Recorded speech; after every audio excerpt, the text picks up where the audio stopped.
Lucas capítulo 10. Recordemos lo que llevamos. El versículo 1 dice: Después de estas cosas, designó el Señor también a otros 70, a quienes envió de 2 en 2 delante de él, a toda ciudad y lugar a donde él había de ir. Y les decía: La mies a la verdad es mucha, mas los obreros pocos.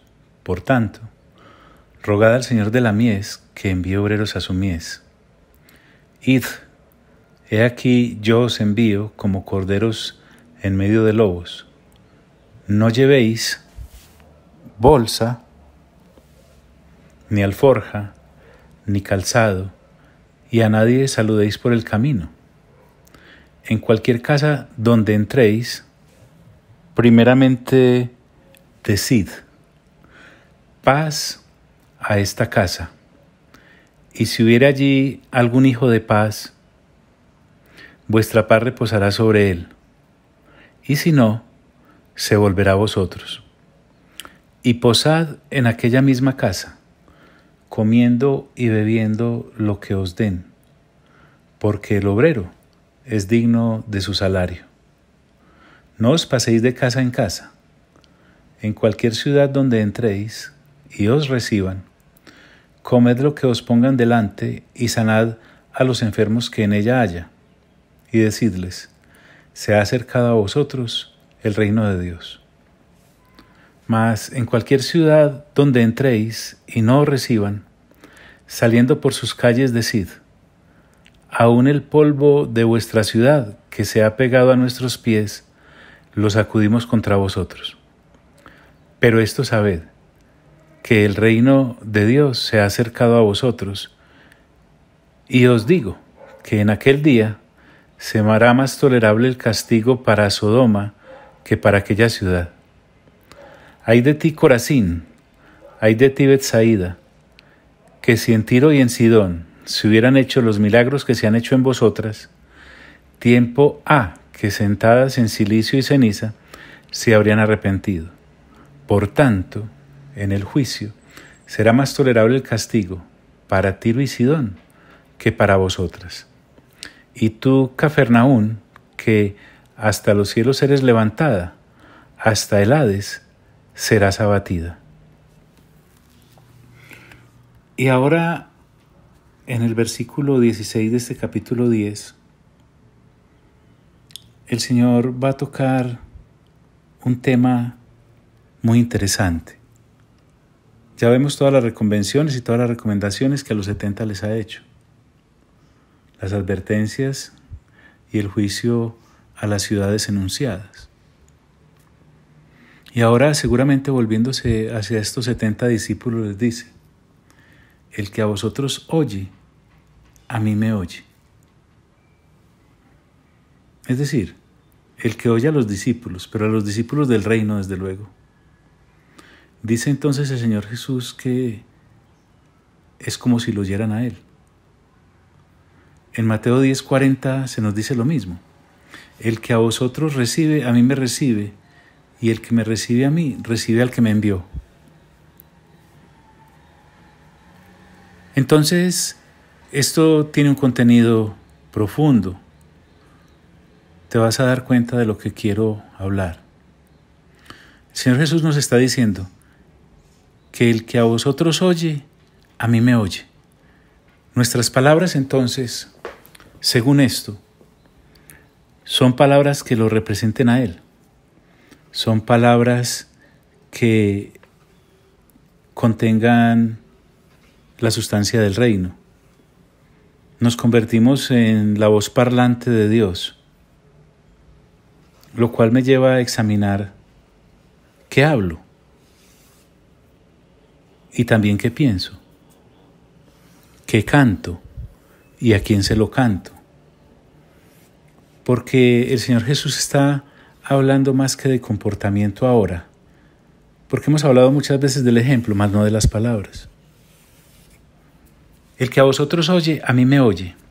Es responsabilidad que cabe sobre el discípulo, pero cabe preguntar si el discípulo es consciente de esta responsabilidad. El que a vosotros oye, a mí me oye, y el que a vosotros desecha, a mí me desecha. ¡Qué responsabilidad!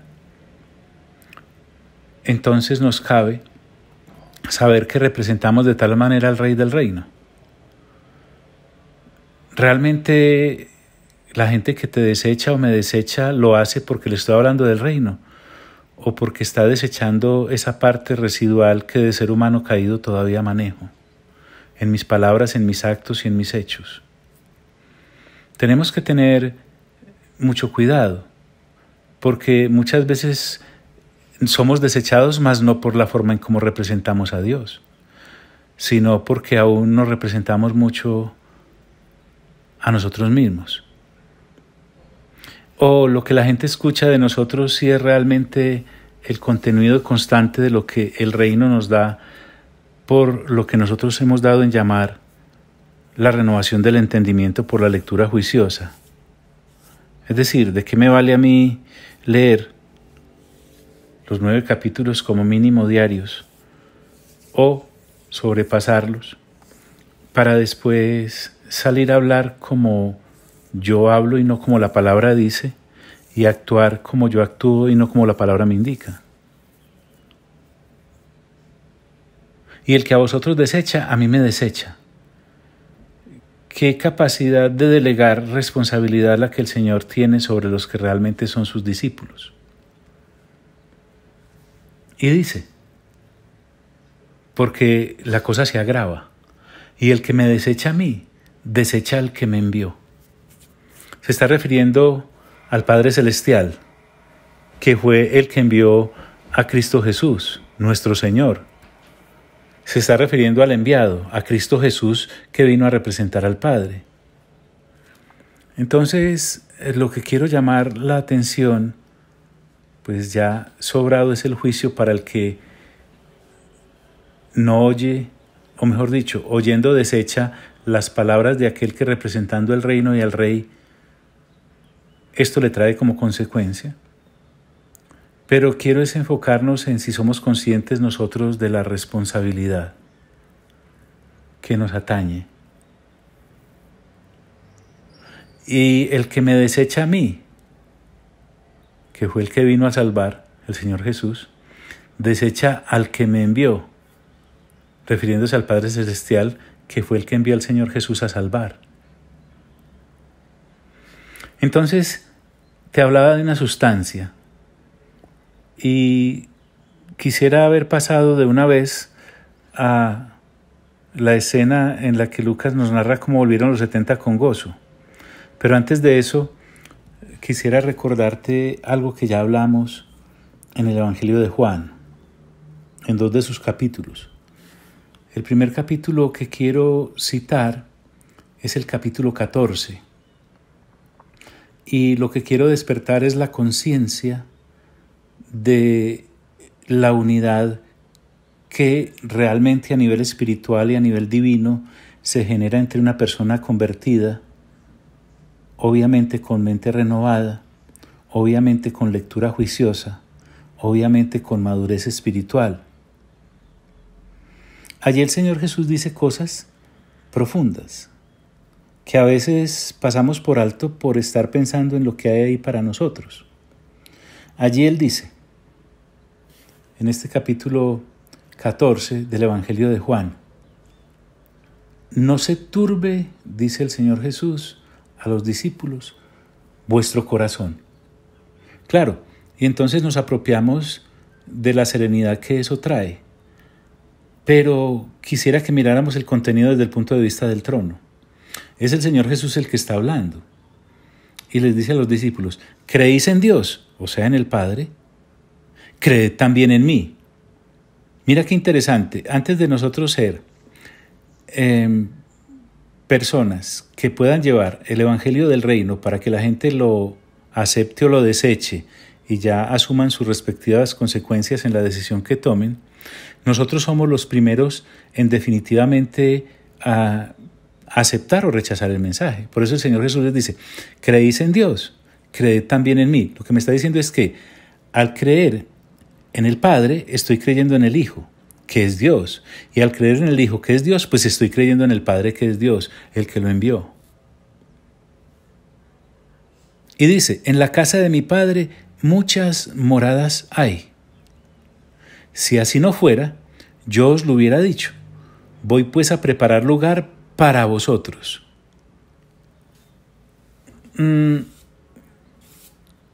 Sé que queremos salvarnos. El lago de fuego y azufre asusta a cualquiera que cuerdamente viva la existencia. Pero además de esa dádiva, ese gran beneficio que tenemos allí, no sé si notas que el Padre no estuvo charlando nunca y el Señor Jesús tampoco. Ellos buscan gente con la cual morar por la eternidad. Tanto que está hablando de moradas, está hablando de viviendas. Es decir, el Padre quiere que habitemos con Él. A tal punto que no quiere visitantes en aquellas moradas, quiere habitantes en esas moradas.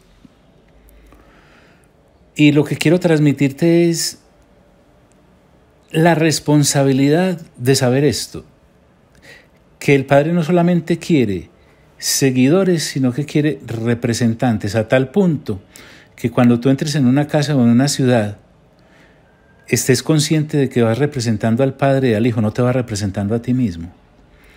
¿Por qué? Porque si esa ciudad o esa casa desechan lo que tú llevas como mensaje, pues sí, te están desechando a ti, pero tú no y yo no somos lo importante, no somos la esencia del asunto. El asunto es que están desechando al Padre Celestial y al Señor Jesús. Y a tal punto eso es real que ellos quieren morar con nosotros para la eternidad. Y el mismo Señor Jesús aclara diciendo, si así no fuera, yo os lo hubiera dicho. Es decir, si no hubiese un lugar, una existencia que vivir al lado de ellos, el Señor Jesús no estaría diciendo estas palabras. Estarían huecas, estarían vacías, sería una falsa promesa. Y entonces dice, voy pues a preparar lugar para vosotros. Miren la esencia de identidad, de compañía, de camaradería, de familiaridad, nos hace su familia completamente. Y si me fuere, os prepararé lugar. Tan importante es que el Señor Jesús quiere garantizarnos esto, que estando allí hace 2000 años, cumpliendo lo que en su primera venida le competía, ahora dice que vendrá por segunda vez. Y dice, vendré otra vez y os tomaré a mí mismo, para que donde yo estoy, vosotros también estéis. Perdóneme lo baja de la comparación. Digo baja porque es que no tiene forma de compararse, pero la voy a hacer. Tú sabes de gente con la cual quieres estar y con la cual no quieres estar.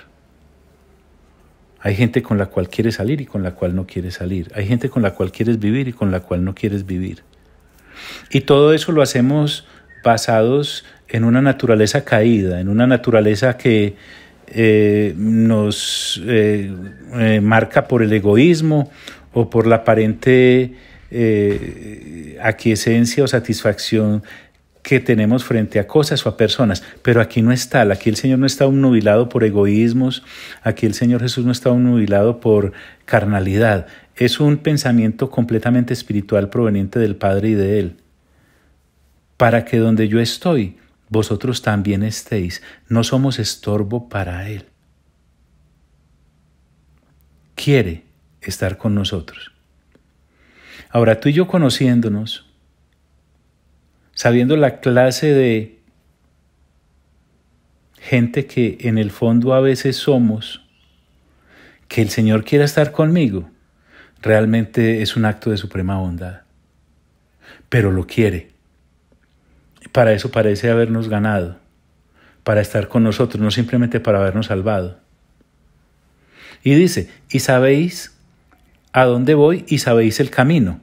Y aquí entra un discípulo que más o menos nos representa cuando perdidos estamos, cuando estamos caminando con Jesús, estamos viviendo con Jesús, pero a lo último no sabemos nada de Jesús.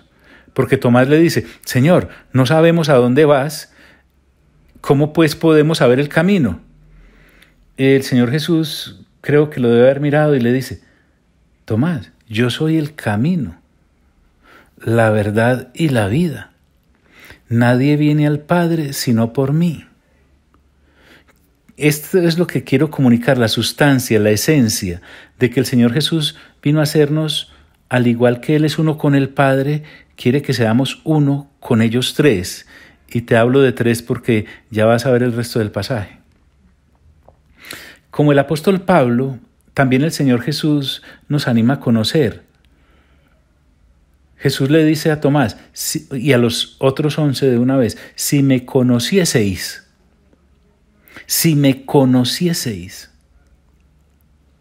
también a mi Padre conoceríais. Me está hablando de la identidad, de la armonía que entre ellos dos hay. Y desde ahora me conocéis y le habéis visto. Entonces no solamente el Señor Jesús está reclamando la falta de conocimiento de Tomás en cuanto al lugar a donde va, sino en cuanto a quién representa a Él, al Padre. Pero Tomás no es el único que nos representa. Felipe también sale al paso y dice, Felipe le dijo, Señor, muéstranos el Padre y nos basta. Jesús le dijo, tanto tiempo hace que estoy con vosotros y no me has conocido, Felipe. El que me ha visto a mí, ha visto al Padre. ¿Cómo pues dices tú, muéstranos al Padre? ¿No crees que yo soy en el Padre y el Padre en mí? Las palabras que yo os hablo, el Señor Jesús era muy consciente de a quién representaba. Él le dice, las palabras que yo os hablo, no las hablo por mi propia cuenta, sino que el Padre que mora en mí, Él hace las obras. ¿Qué capacidad entonces de delegar representación tiene el Señor? Al decirle a los 70, allí en el Evangelio de Lucas, que el que a un discípulo recibe, Él lo recibe, y que el que a un discípulo rechaza, Él lo rechaza, y además rechaza al que lo envió. Somos conscientes, eso es lo que te quiero decir hoy, de ese responsable hecho de representación que tú y yo tenemos. Y el Padre en mí. Entonces, vuelve y le insiste, creedme, yo soy en el Padre y el Padre en mí. De otra manera, creedme por las mismas obras. Las obras son muy importantes. El Señor Jesús, pudiendo descansar solo en su palabra, que es verdad, pudiendo descansar solo en sus dichos, que son ciertos, porque Él es Dios, refrenda con obras lo que Él decía hacer y hacer. Nuestras obras, desde luego, son entonces calificadas también, cada una. Es decir, desde que uno se levanta hasta que uno se acuesta, está representando al Señor Jesús y está representando al Padre. El asunto que yo quiero que experimentemos e investiguemos es, ¿realmente yo sí me levanto a representar al Padre y al Señor? ¿O solo lo hago cuando mi carne no me gobierna o cuando mi carne no me domina o cuando ceso de darle gusto a la carne? Me estoy haciendo entender, no es un regaño, es una reflexión profunda. De cierto os digo, el que en mí cree, dice el Señor Jesús, las obras que yo hago, Él las hará también y aún mayores hará, porque yo voy al Padre. Entonces nos dejamos humillar por las obras y por los milagros, pero pienso que lo que el Señor Jesús quiere transmitirle a la gente que cree en Él es que la mayor obra que podemos hacer es creer. Creer en Él y creer en el Padre y representarlos. Y todo lo que pidieres al Padre en mi nombre, lo haré para que el Padre sea glorificado en el Hijo. Es decir, todo lo que el Señor Jesús hace es para la gloria del Padre. Todo lo que yo hago es para la gloria de Dios. Si pidieres algo en mi nombre, y tiene mucho que ver con el pedir, con nuestra forma de orar. A veces nuestra oración se circunscribe a una lista, como a una lista de mercado cuando nos envían a hacer el mandado. Y entonces uno le apuntan frijoles, arroz, cereales, carne, todas esas cosas, y uno va ahorrando. Pero aquí el Señor no se está refiriendo a eso, porque ya en Mateo nos dijo que el beber y el comer estaba solucionado por parte de Él. Él lo que está diciendo es, pidan en mi nombre, permítame lucubrar así, que ustedes nos representen bien, para que así la persona que a ustedes los deseche, yo la pueda desechar, porque me desechó a mí y porque desechó al Padre. Y hacerle entender que cuando no lo recibió a ustedes, no me recibió a mí, ni recibió al Padre. Si me amáis, guardad mis mandamientos. Y aquí viene el anhelo de comunión del Padre que quiere transmitirnos y la responsabilidad de representación que tenemos. El Señor Jesús, que es Dios, dice lo siguiente, y yo rogaré al Padre, digo yo, que es Dios, y os dará otro consolador. Consolador aquí está con mayúscula y está hablando de la persona del Espíritu Santo. ¿Cómo puede saber usted, John, que está hablando del Espíritu Santo? Espéreme un tantito. Dice, para que esté con vosotros para siempre. Y ahora lo llama, además de consolador, le dice, el Espíritu de verdad al cual el mundo no puede recibir. ¿Sabías que el Espíritu Santo no mora en el mundo? Mora en aquellos que creemos. Claro, Él es Dios y también como el Padre y como el Hijo gobierna, pero lo que te quiero decir es que el mundo no puede recibir al Espíritu Santo, por eso es que nosotros como iglesia y como miembros del cuerpo hemos sido dejados acá para representarle.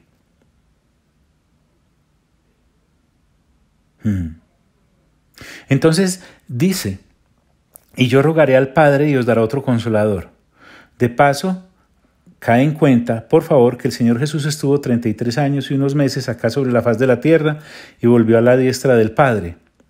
Sí, así como lo dice Colosenses capítulo 3, versículo 1, que dice que el Señor Jesús está sentado a la diestra del Padre. En algunas versiones dice gobernando. O como dice en Hebreos capítulo 12, que Él es el autor y consumador de la fe, y precisamente su anhelo o el gozo que tenía por delante era estar nuevamente al lado del Padre, a su derecha.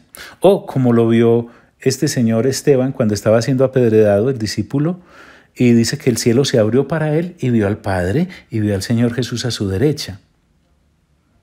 Entonces, nosotros debemos entender que el que está aquí con nosotros es el Espíritu Santo, como hablábamos en una de las cápsulas de Apocalipsis, hace 2000 años, con la iglesia, generación tras generación, está aquí y estará hasta el final, cuando el Señor Jesús retorne.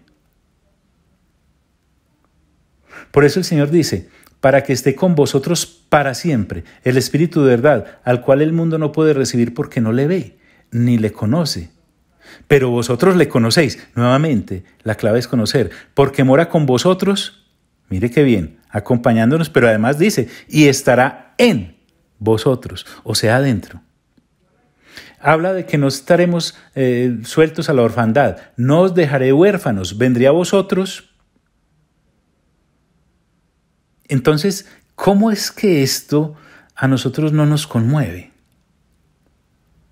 Que el Padre, como te acabo de demostrar por la lectura juiciosa, es representado en el Hijo y que el Hijo hace 2000 años dice, no os dejaré huérfanos, vendré a vosotros. Vendré a vosotros, qué anhelo de compañía. Y dice, todavía un poco y el mundo no me verá más. El mundo, la gente que no se ha convertido al Señor, el sistema caído, no puede ver al Señor Jesús, no puede. Pero dice, vosotros me veréis, porque yo vivo, vosotros también viviréis.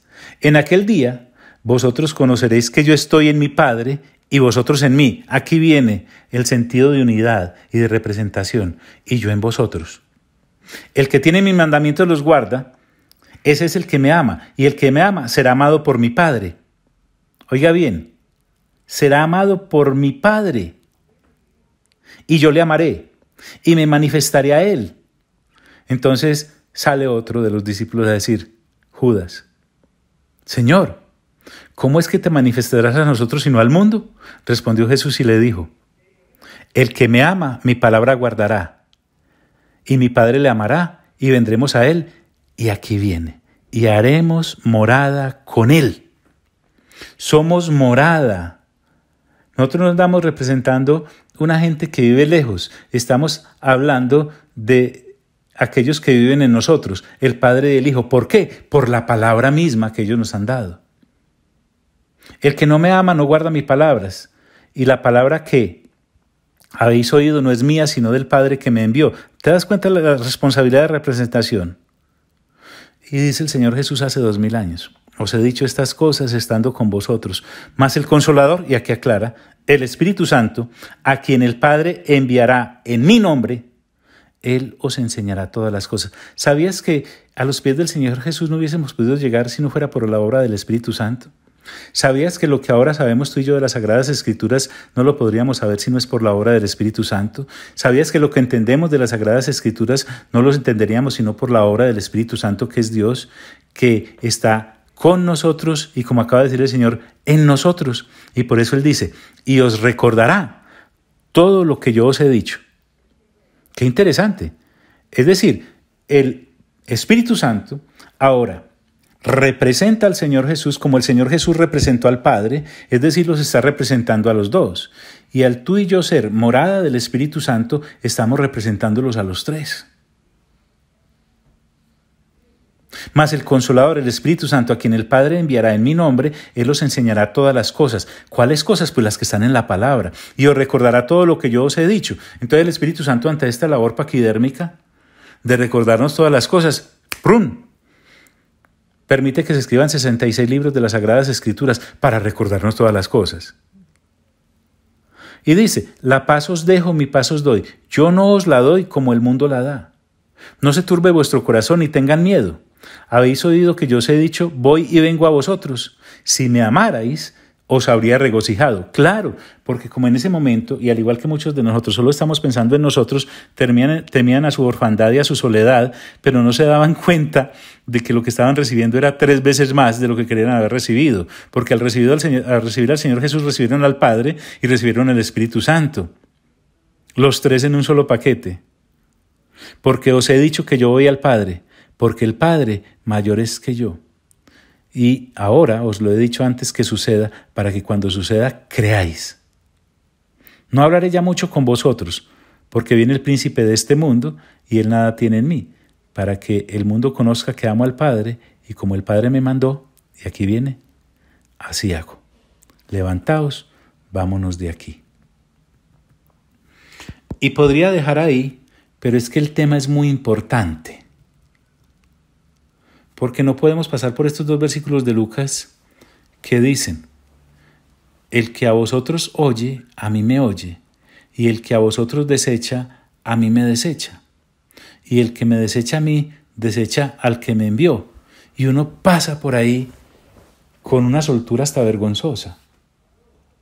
Y quiero refrendarte solo con la lectura. Y creo que va a ser un poco irresponsable al hacerla rápida, del mismo capítulo 17 del Evangelio de Juan. Escuche, el Señor Jesús continúa hablándole a los discípulos y nos continúa hablando a nosotros. Estas cosas habló Jesús y levantando los ojos al cielo dijo, Padre, la hora ha llegado, glorifica a tu Hijo para que también tu Hijo te glorifique a ti. Como le has dado potestad sobre toda carne, para que dé vida eterna a todos los que le diste. ¿Te das cuenta? Tú y yo no estaríamos en manos de Jesús si el Padre no nos hubiera entregado como regalo al Señor Jesús. Y cualquiera preguntaría, entonces, ¿qué es la vida eterna? Y aquí está uno de los versículos favoritos de un entendido en las Sagradas Escrituras. Y esta es la vida eterna, que te conozcan, conocer es la clave. A ti, el único Dios verdadero, y a Jesucristo, a quien has enviado. Jesús orando dice, yo te he glorificado en la tierra, he acabado la obra que me diste que hiciese. Ahora pues, Padre, glorifícame al lado tuyo, con aquella gloria que tuve contigo antes que el mundo fuese. He manifestado tu nombre a los hombres que del mundo me diste. Mujer, hombre que crees, eres un regalo del Padre Celestial al Señor Jesús. Tuyos eran y me los diste, se comparten todo. Y han guardado tu palabra. Ahora han conocido que todas las cosas me has dado y proceden de ti. Porque las palabras que me diste les he dado. ¿Te das cuenta? El Señor Jesús nunca habló de parte de Él, siempre habló de parte del Padre. La responsabilidad entonces que nosotros tenemos cuando entramos a una casa o cuando estamos en una ciudad. ¿Estamos hablando las palabras del Padre? ¿Estamos hablando las palabras del Señor Jesús? ¿O no entendemos que pasamos de ser ovejas perdidas en este planeta a ser representantes para los que siguen siendo perdidos en este planeta, a ver si el Señor se lo rescata para Él? Es lo único, la única razón de estar acá. La única razón de estar acá no es mi confort, no es lo que me gusta, no es lo que no me gusta, no es lo que yo quiero. No es, ¿cuál realización? Ya estoy realizado en Cristo Jesús para la eternidad. Tratamos a la persona que está al frente como lo que es, un destinatario de las cosas del Padre. Por eso quiero reflexionar. He manifestado tu nombre a los hombres que del mundo me diste. Tuyos eran y me los diste y han guardado tu palabra. Ahora han conocido que todas las cosas que me has dado proceden de ti, porque las palabras que me diste les he dado. Y ellos las recibieron y han conocido verdaderamente que salí de ti y han creído que tú me enviaste. Yo ruego por ellos. No ruego por el mundo, sino por los que me diste, porque tuyos son. Y todo lo mío es tuyo y lo tuyo mío. Mira, aquí el Señor Jesús no está hablando de edificios, no está hablando de ríos, no está hablando de ganado, no está hablando de acciones, no está hablando de posesiones, pero está hablando de personas. Todo lo mío es tuyo y lo tuyo es mío. Y he sido glorificado en ellos. ¿Cuál es la gloria del Señor Jesús en ellos? Que creamos en Él y al creer en Él hemos creído en el Padre. Y ya no estoy en el mundo, mas estos están en el mundo y yo voy a ti. Padre Santo, a los que me has dado, guárdalos en tu nombre, para que sean uno, así como nosotros. Oye, para que sean uno, así como nosotros. No solamente nos está hablando de unidad acá entre los creyentes, sino que seamos uno con Jesús y con el Padre, así como son ellos.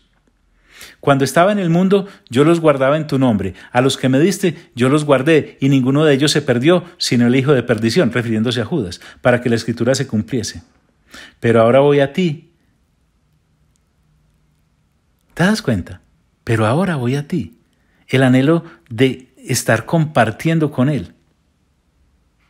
Y hablo esto en el mundo, para que tengan mi gozo cumplido en sí mismos. Yo les he dado tu palabra. El mundo los aborreció, porque no son del mundo. Te pregunto, ¿el mundo te aborrece? ¿O el mundo tiene espacios en ti y aún tú le agradas al mundo? Si el mundo no te ha vomitado, si el sistema como tal, con todo lo que representa, no te ha vomitado, no te ha aborrecido, todavía hay mucho. Ahora, ¿por qué nos tiene que aborrecer? El Señor Jesús es categórico cuando dice, porque no son del mundo, como tampoco yo soy del mundo. Y aún así dice, no ruego que los quites del mundo, sino que los guardes del mal, porque es que el mundo está completamente pervertido. No son del mundo, como tampoco yo soy del mundo. Santifícalos en tu verdad. Ahí está el proceso de santificación que estamos viendo en Romanos capítulo 6. El Señor Jesús lo resume en unas palabras, en un solo versículo de un solo capítulo. Tu palabra es verdad. Como tú me enviaste al mundo, así yo los envío al mundo. Pregunto, ¿el Señor Jesús fue enviado al mundo para convivir con el mundo? No. Y por ellos yo me santifico a mí mismo, para que también ellos sean santificados en la verdad. No faltará el descuidado que a esta altura me pueda decir, John, ni soy de los 70 ni soy de los 12. Eso no es para mí. Yo todavía puedo representarme a mí. Ya soy salvo. Ya no voy al lago de fuego de azufre. Las Escrituras me dan a entender que es muy difícil que la salvación se pierda. Casi que imposible. Mejor dicho, que nadie pueda arrebatarme de la mano del Padre. Yo me voy a seguir abusando de eso. Qué limitado el pensamiento.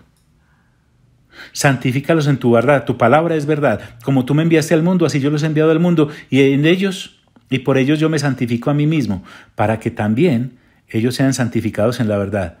Y tú que puedes llegar a pensar, no me corresponde a mí, ni soy de los 70 ni soy de los 12, lleve. Mas no ruego solamente por estos, sino también por los que han de creer en mi palabra, en mí, por la palabra de ellos, para que todos, saben, esto conmueve. ¿Has escuchado eso? Mas no ruego solamente por esto. Quería saber si tu nombre aparecía en la Biblia con cédula, número de cédula y todo. Ahí está, ese versículo. Sino también por los que han de creer en mí por la palabra de ellos, para que todos sean uno. Ojo pues, como tú, oh Padre, en mí y yo en ti, que también ellos sean uno en nosotros, para que el mundo crea que tú me enviaste.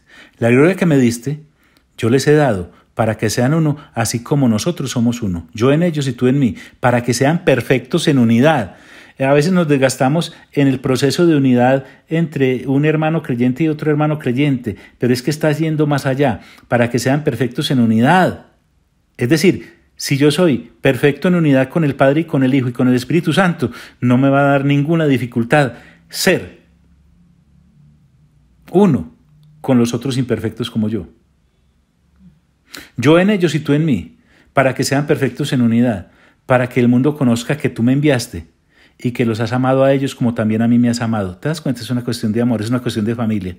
Padre, aquellos que me has dado, quiero que donde yo estoy, también ellos estén conmigo, para que vean mi gloria que me has dado, porque me has amado desde antes de la fundación del mundo. Padre justo, el mundo no te ha conocido, pero yo te he conocido. Y estos han conocido que tú me enviaste y les ha dado a conocer tu nombre y lo daré a conocer aún, para que el amor con que me has amado esté en ellos y yo en ellos.